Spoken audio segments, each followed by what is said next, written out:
Rider University has talent. What kind of talent, you may ask? Poetic talent.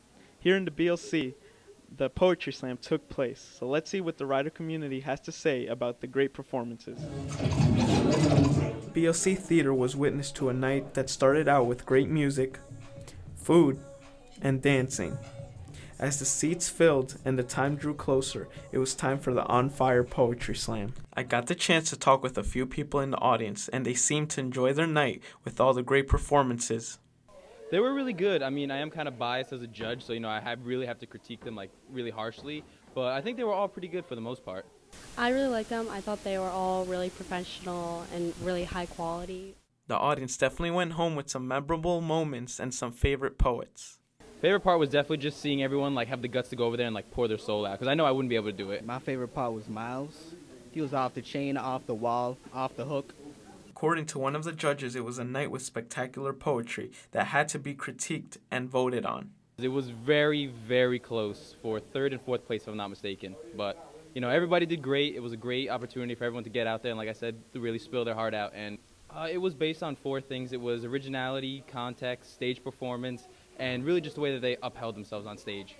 I got to talk with a few of the contestants of the Poetry Slam, and they told me about their experiences and what got them into poetry. I've just been doing it for a long time, just whether it be for church events or for family reunions. It's just something that I love doing. I was going through a rough time in high school, with bullying or whatever. And so I just kind of took to writing. The poets also gave us an inside scoop about their future plans in poetry. Definitely not just for the competition, but just to listen to everybody else's feelings and emotions and just see where everybody else is coming from and see how far they might have come from what they used to be and stuff like that. It's always going to be here, but the competitions definitely, I hope, in the future to do a lot more, or at least spoken word events, like I said before.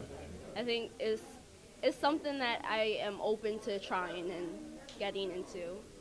Ken Luston, the first place winner of the Poetry Slam, talked about his inspirations and experiences in poetry. What first got me into poetry actually was a couple television programs that aren't really, syndicated anymore.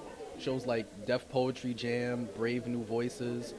Just watching online YouTube, just watching guys like Miles Hodges, who's actually hosting the show that I just did.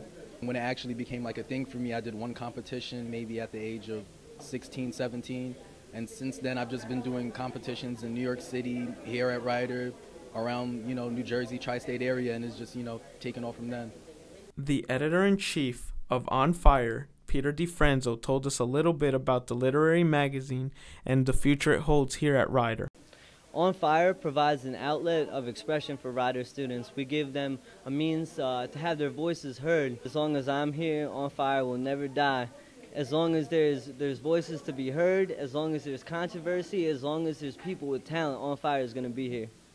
Whether you're in the audience or a poet in the slam, the general feeling was a great night filled with fun, emotions, and amazement. So for the rundown, I'm Carlos Delcid.